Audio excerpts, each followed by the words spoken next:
the beauty is like, die trying, whatever passion and purpose you have. And you don't need to be afraid of it, because you're going to end up in Valhalla, where you have the food is endless, and like they have a pig there that gets reborn every time they feast on him. And I think it's the same thing. And of course, I don't mean that, we're gonna die trying for real, but you kind of need to die trying because that's gonna make you much more successful in life. There is no plan B.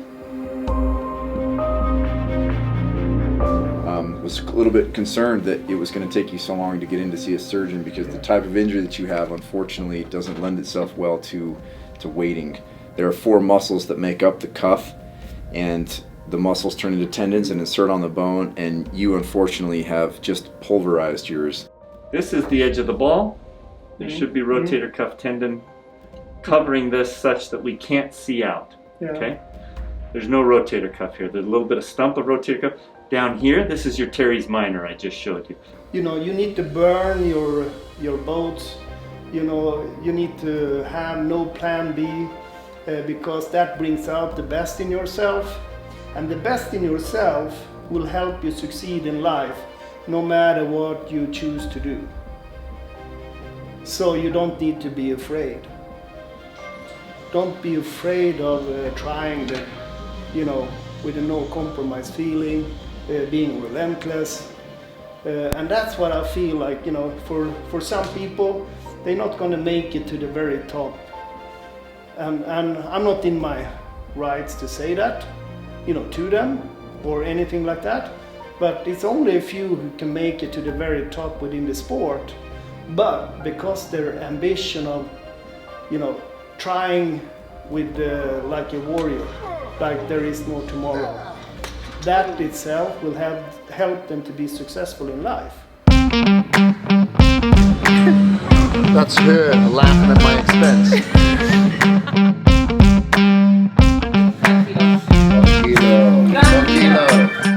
Swelling. So actually, if I get it right, cannot shower before 4 days. Right. Today is Monday, Tuesday, Wednesday, Thursday. He can do sponge baths. How is it about sex?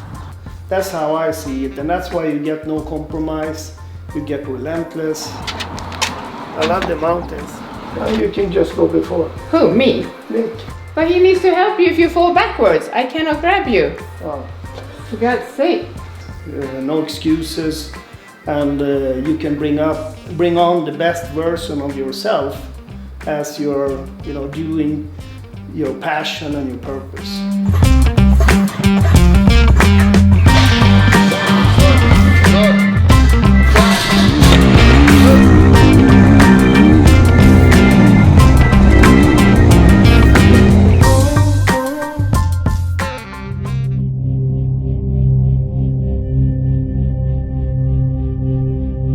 I think stuff like this, when I crashed and I, landing on my shoulder, and the doctors are talking in a way that you realize that you can't take your arm for granted, and it's not sure that what happens if you only have one arm.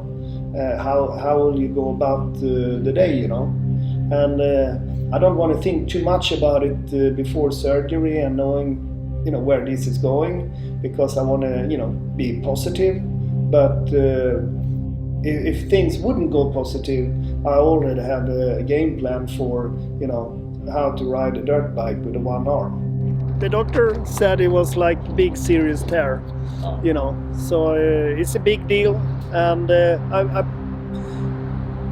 practically torn everything that you can tear. So, but we're gonna go to Caleb's office now and then get the rundown of the MRI and everything. And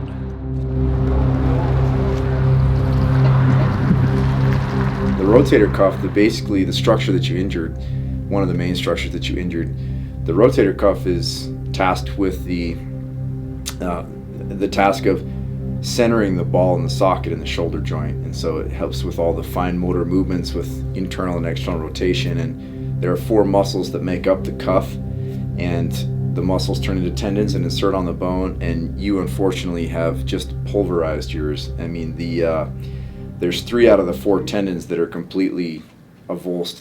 They've ripped loose from the bone, and a few of them, 2 of them, have retracted, meaning that they've pulled back away from the bone where they're supposed to be, and that's the concerning part, because when the muscle has nothing to attach to, then it atrophies right away. And in doing so, it shrinks and it pulls back, and it makes it much more difficult to then purchase that tendon and replace it in the position where it needs to be and tack it back down. So time is of the essence with an injury like that. And when I say time is of the essence, it doesn't need to be done 24 hours, obviously, but it needs to be done within a reasonable amount of time, like 2 weeks is about right. You wait more than 2 weeks and you're going to struggle. For certain things in society, limitations is of course good, you know, like how you can help to keep stuff together with help of limitations, and you need to have rule followers, and you need to have different things when it comes to that, but you also need to have those who breaks the rules, that breaks the mold and take the next step.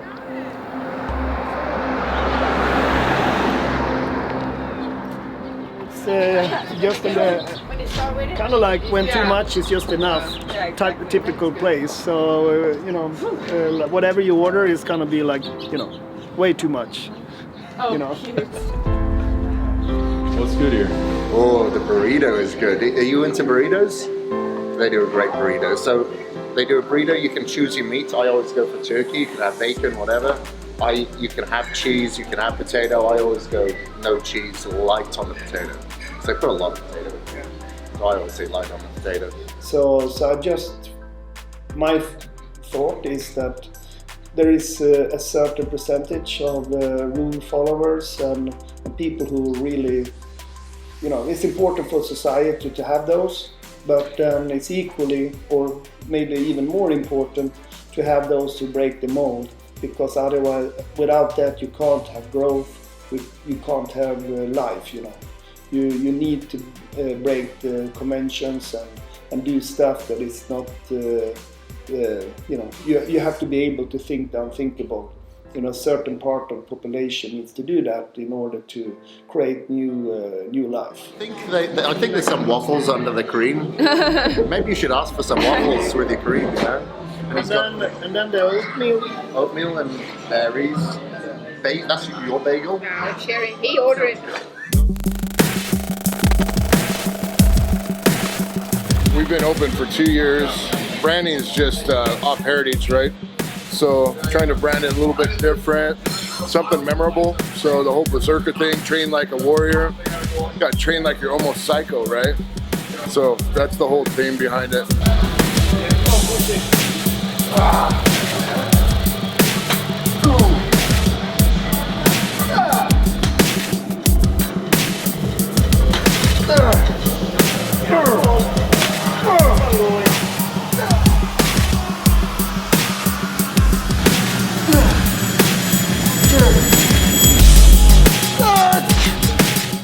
Not normal, no. Like the berserkers were shock troops for the Vikings, and different countries actually would hire them out as mercenaries or just elite forces for protection. But they would go into almost a frenzy or a trance when they went to battle, and it freaked people out. So our whole theme of training like a berserker or training like a warrior, you just got to go to a whole nother level. That's what we try to do here.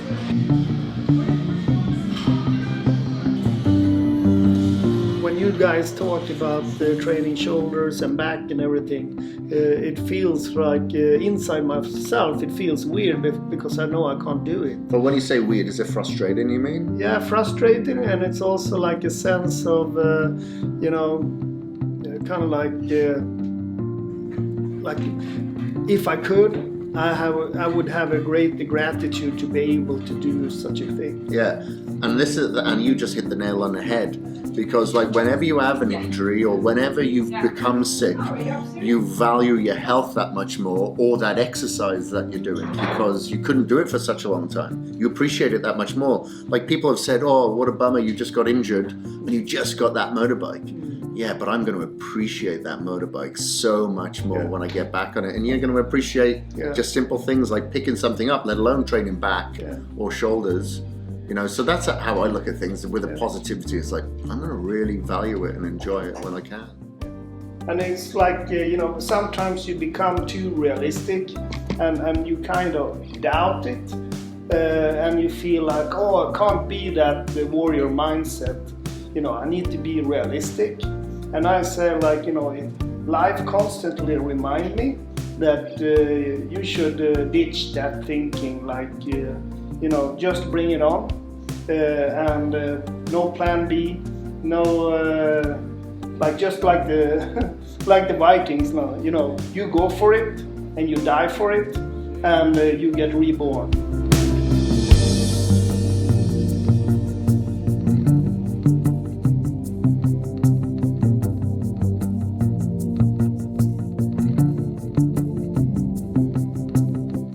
Certified, baby. So this is the best burrito in town. Yeah, these have got good burritos. They're not as big as Big City Coffee, but the quality is better, I reckon. I think so. Yeah. They definitely have a great bacon. Yeah, we had a Good bacon in this one. Big cut bacon. Yeah. This is the song that's in that yeah. documentary. And it's my. Oh, this. Okay, I know this song. It's like, you're growing up with this. Was Mike? Were you rapping to it? Do you know the words? Yeah. Go on, let me hear you. I want to hear this. I want to know if you know the words. One the mic. Want the mic?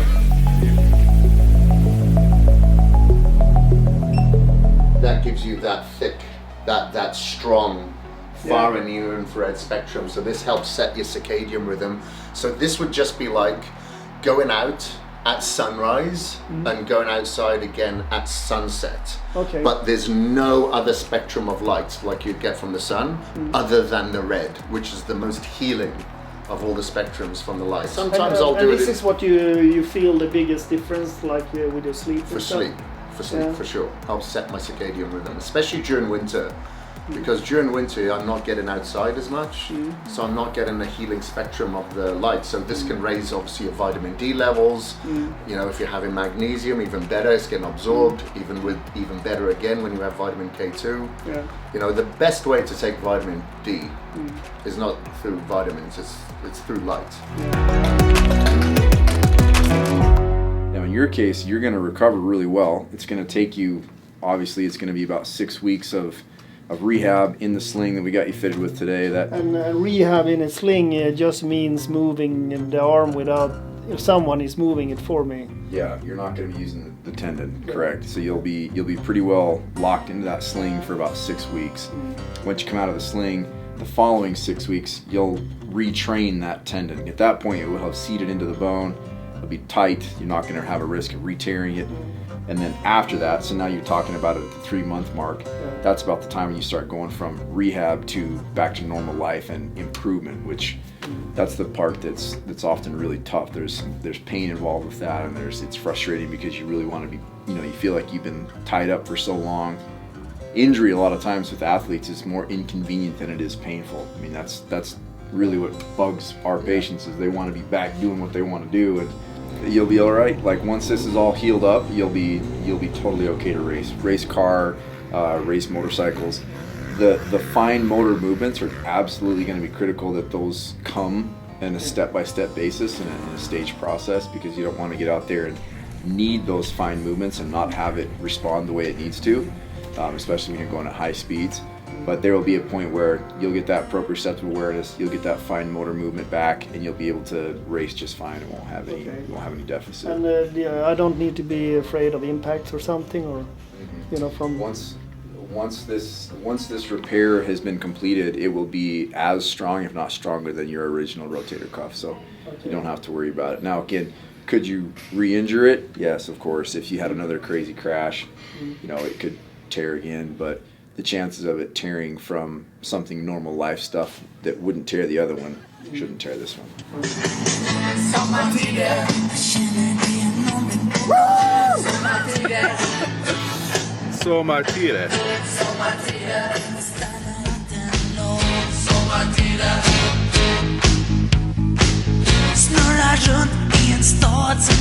Come up here, you make an adventure out of all this. That was like, I think that's many times it feels a little bit like I get this weird, like you know, feeling of want to do something. Like now, I mean, most people would you know, stay home and kind of like lick the wound at home, and I feel like, you know, the need to do something extraordinary out of the situation.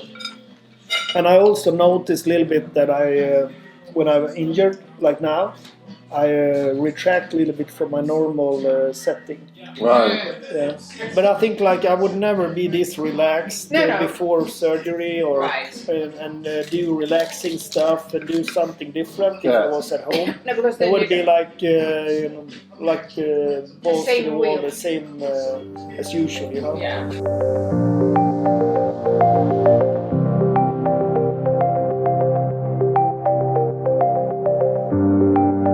Michael, you clear on what we're doing today? Yes. Okay. The plan is we'll take you back, put you to sleep, position you, Yeah. put the scope in your shoulder, assess the damage. Yeah. We're definitely moving your biceps tendon. Yeah. And we're performing a three tendon repair of your rotator cuff complex, subscapularis, supraspinatus, infraspinatus. Okay. You good with all that? Yeah.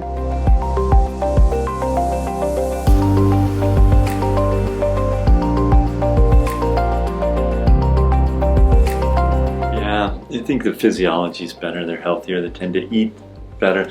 Tend to get exercising sooner. And their attitude is just, you know, for you this is a setback, but it's not a monumental crisis. Yeah. The stress of this can be overwhelming. Those who are more athletic and have dealt with injury, they just do better.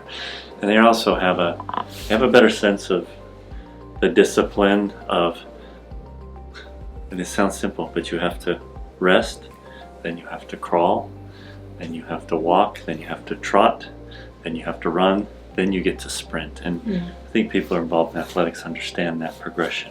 With this, I just felt this was the perfect transition, because I went out of my normal element on top of that, you know, to focus only on this, and you know, eating good, doing in my cardio, and so getting my rest and things like that. The rest is important. The nutrition is critical, and then the discipline to do what's reasonable now, what's reasonable 4 and 6 and 8 weeks from now, Exactly. and what's reasonable 4 and 6 months from now. Yeah. But we'll get you through all that.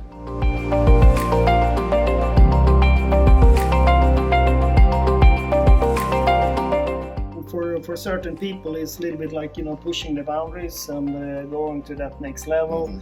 And you obviously took it pretty far when you popped your Blew out, shoulder yeah. like that. And I mean, when you get to those levels, I mean, I tell people this all the time. I mean, your injuries become catastrophic. You see these guys, you know, these 800-900 pound squatters, when they injure themselves, they blow out completely. You know, there is no fine line when you're under those kind of loads. So yeah. But if you want to hit those numbers, I mean, you can't think about, you know, being injured or hurting yourself or anything else. You just got to push it as hard as you can. Yeah. You had the same surgery done with the same doctor as I With had. Dr. Curtin, Yeah. yeah. How did you injure yourself?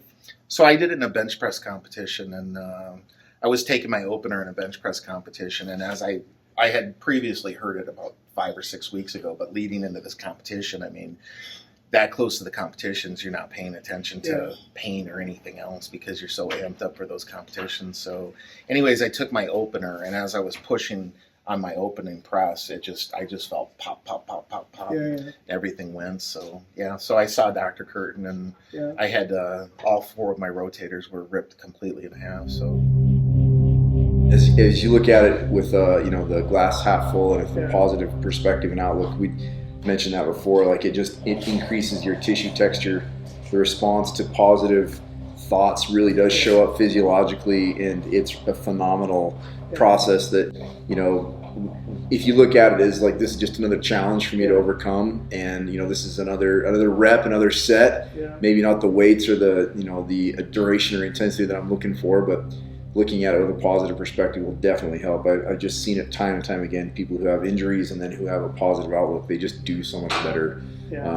It really does matter. So you know, so it goes to show, you know, you have that thought of positivity, of possibility, or the other thoughts of impossibility and negative and a glass half full is what's going to be your reality at the end of the day. So if you're watching the Supercross, or if you're thinking about positivity in your business or racing or whatever, that's going to have an effect, a transcendence effect on your healing. There's no doubt. Going back to the airport after 2 weeks in Boise, it's very clear that you know, when it comes to growing as a person, you need to go out of your comfort zone. You need to make the uncomfortable comfortable, and try new stuff, and dare to change. So there was a lot of things that you know, was, of course, you know, trying to do that. Why don't you do surgery in Dallas? You got everything that you need in and around your own comfort of your home. But my gut feeling told me that no, let's do something different. Let's challenge yourself, get out of your normal surrounding, and meet with exciting people that can make you grow as a person. So that's just what we've been doing up here in Boise for 2 weeks, and it feels, going back home now, it feels like just like what the doctor ordered, you know.